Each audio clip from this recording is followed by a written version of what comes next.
Mirpur, Dhaka, ৩রা March ১৯৯৮। প্রিয় কবি, কেমন আছেন? এই চিরাচরিত প্রশ্নটি আপাতত করছি না, কারণ এর উত্তরটি আমার জানা। মহাবিশ্ব যদি নিয়ন্ত্রণ হারিয়ে ব্ল্যাক হোলের মহাখাদে পড়ে উল্টে পাল্টে যায়, তখনও আপনি বলবেন খুব ভালো আছি। আপনাকে জানিয়ে রাখতে চাই, আমিও ভালো আছি। ভালো আছি বললে কিছুটা ভুল বলা হবে। আমি আসলে খুব খুব খুব ভালো আছি, এবং এজন্য আপনি একটি ধন্যবাদ নিশ্চয়ই পেতে পারেন।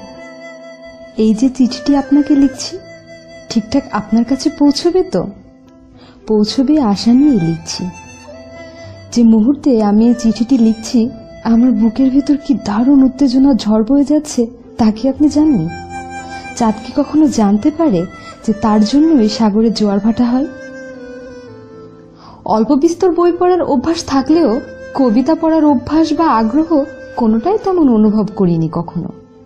কিন্তু আশ্চর্যের বিষয় হলো, কবিতার প্রতি না থাকলেও কবির প্রতি অসীম আগ্রহের একটা জায়গা আমার মধ্যে সবসময় ছিল। ব্যাপারটা আপনার কাছে অদ্ভুত লাগতে পারে, তবে এ দুটো জায়গায় একটা বৃহত্তর যোগসূত্র কিন্তু আছে। কবিতা বুঝতে খুব কষ্ট হয় আমার, বেশিরভাগ সময়ই কিছু বুঝতে পারি না। সে কারণে কবিতা না পড়লেও কবির প্রতি আগ্রহ আমার প্রবল।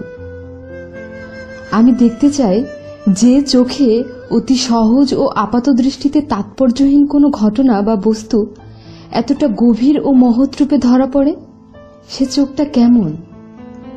শেষমেশ এই দেখুন, একজন কবির সাথে আমার দেখা হয়ে গেল। ধন্যবাদটা আপনাকে এ কারণেই দেওয়া। এখন বলি, আপনার ঠিকানাটা কিভাবে জোগাড় করা হলো? আমি আসলে আপনার টেলিফোন নম্বরটা জোগাড় করতে চেয়েছিলাম, কিন্তু জেনে ভীষণ অবাক হলাম এই যুগে আপনার মতো একজন কবির কোনো টেলিফোন নেই। সামর্থ্য নেই নাকি মনোযোগ আকর্ষণের প্রচেষ্টা? শুনলাম প্রকাশকদের সাথে আপনি চিঠি লিখে যোগাযোগ রক্ষা করেন। যা হোক, আপনার ঠিকানাটা পেয়েছি আপনার প্রকাশকের কাছ থেকে। আশা করি এটা শুনে আপনি খুব বেশি নাখোশ হবেন না। প্রকাশক মহোদয় কোনোভাবেই ঠিকানাটা দিতে রাজি হননি, কিন্তু আমিও যে ছাড়বার পাত্র নই। আমার বান্ধবী, মানে আপনার ভক্ত কণিকার বড় মামার একটি প্রিন্টিং প্রেস আছে। কাকতালীয়ভাবে আপনার প্রকাশক সাহেবের অনেক বই সেখান থেকে ছাপা হয়। এটা অবশ্য আমরা তার সাথে কথা বলার পরে জানতে পেরেছি। তো কণিকার বড় মামাকে দিয়ে প্রকাশক মহাশয়কে অনুরোধ করে তারপর তার কাছ থেকে আপনার ঠিকানাটা বের করা হয়েছে। আচ্ছা, এত বড় চিঠি পড়ার সময় কি আপনার হবে? যেহেতু আমি আপনার প্রকাশক নই বা আপনার পূর্ব পরিচিত কোনো অন্ধভক্তও নই, সুতরাং খুব বেশি এক্সপেকটেশন না রাখাই যে ভালো, সেটা মাথায় রেখেই লিখছি। হয়তো ভাবতে পারেন মেয়েটা বড় হ্যাংলা।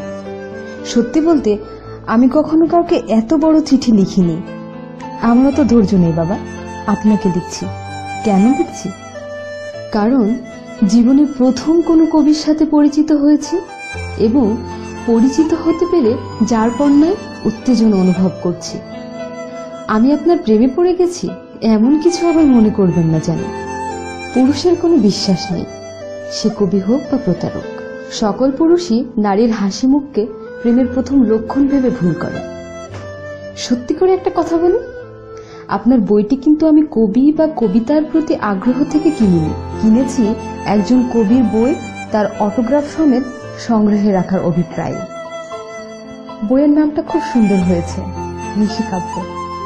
আপনি কিন্তু আমার নামের বানান ভুল লিখেছেন। ওটা অবনী নয়, অবনী হবে। কবি মানুষের বানান ভুল কোনোভাবেই কাম্য নয়। এই মুহূর্তে মনের ভিতর একটি প্রশ্নই বেজে বেজে উঠছে, চিঠির উত্তর কি আসবে? অনেকটা সময় চিঠি লেখার পেছনে ব্যয় করলাম বলেই বোধ হয়। মানুষ সবকিছুরই একটা প্রতিফল বা প্রতিদান চায় আসলে, তবে খুব বেশি প্রত্যাশা যে রাখছি তা নয়। শুনেছি কবিরা কারও প্রত্যাশার ধার ধারেন না। ভালো থাকবেন। ইতি অবনী রহমান। পুনশ্চ হাসান আরিফ আবার কেমন নাম?